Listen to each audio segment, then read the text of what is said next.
Beef Wellington has to be the ultimate indulgence, one of my all-time favourite main courses, and it would definitely be on my last supper menu. My version is a lot lighter and sexier, and for Christmas, I'm going to give it an added twist. First off, the fillet of beef. Now, look at it. It's beautiful. First, the most important part is to sear it. Salt, pepper. The fillet is the leanest and the most expensive cut of beef. It comes from underneath the lower backbone, a part of the animal which has very little muscle, and this is what makes it such a tender cut.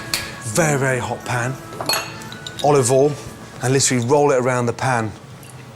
We're not cooking the beef, we're just searing it, which will really help to give another layer of flavour and beef in. Lovely. Now use the side of the pan so the beef sears down the back when you tilt it. It's a secret to get it done quickly. It gives that really nice roasted flavour. Delicious. Once you've got the colour, very carefully lift up the beef and sear it on top and sear it on the bottom. Out and onto the plate. English mustard. What this does now, it gives it a bit of heat. Just lightly brush the mustard over the beef. So really important that you do this as the beef comes straight out of the pan. And as the beef starts to cool down, it absorbs all that heat from the mustard. Horseradish is a really nice alternative as well. Just leave that to sit and relax. As the fillet rests, prepare the filling, which is called a duxelle. Put 700 grams of chestnut mushrooms into a blender, add a chopped clove of garlic, season with salt and pepper, and blitz. Christmas wouldn't be Christmas without chestnuts. And just crumble them in to the mushrooms. The chestnut's sweet, nutty flavour works brilliantly with the earthy taste of the mushrooms. And because they contain more starch and less oil than other nuts, they have a much softer texture that is perfect for the filling. That smells amazing. It smells like Christmas. Once the mixture is finely chopped, cook in a hot, dry pan. This removes the water from the mushrooms and intensifies the flavour.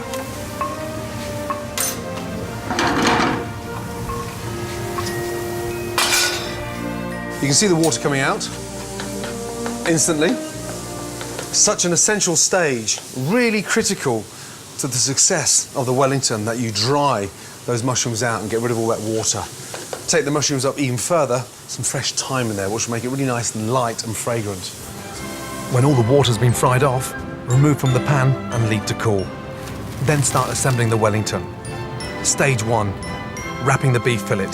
First of all, these wonderful slices of Parma ham. And look, beautiful. Overlap it and sit it there. So the secret of overlapping the Parma ham is to make sure it contains all those juices coming out of the beef. In the traditional recipe for beef Wellington, a thick chive and spring onion pancake is used instead of ham.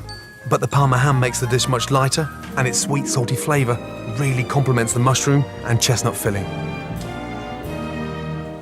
A little touch of pepper. No salt, because the ham is naturally salty. Just a little twist of pepper. And then from there, your mushrooms.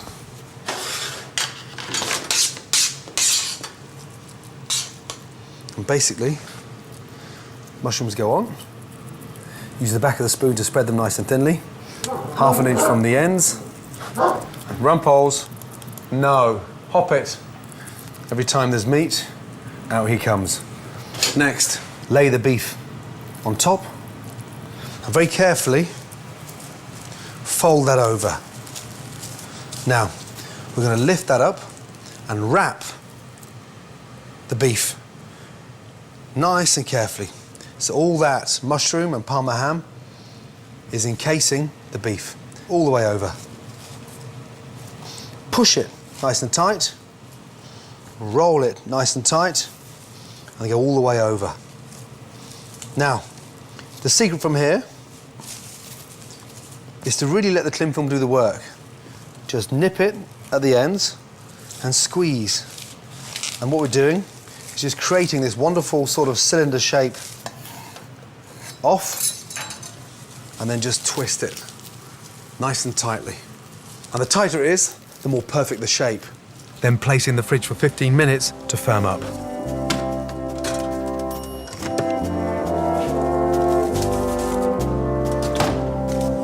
Once it's set, it's ready for the final wrap. A little bit of cling film, puff pastry, beef.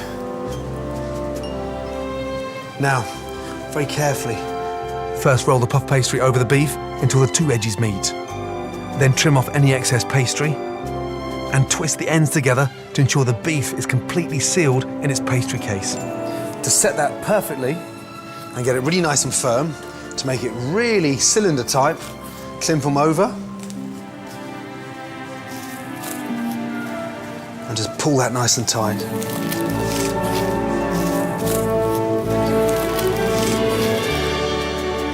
But the big secret behind this is that it can be done the night before. And the tighter the cling film, the better the shape. The more even the shape, the more even it cooks. Put it back in the fridge for 5 minutes to firm up again. Then take off the cling film. Almost like the perfect Christmas cracker. To give the pastry a lovely rich golden brown colour when it bakes, brush it with egg yolk. And then finally, you don't have to do this, but it's a chefy thing. A little bit of decoration. The back of the knife down, and then just twist and mark the pastry. When it comes out of the oven, it's got that wow factor.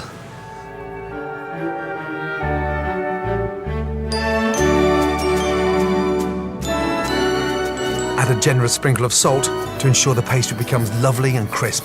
Then bake in an oven at 200 degrees for around 35 minutes, depending on how rare you like your beef.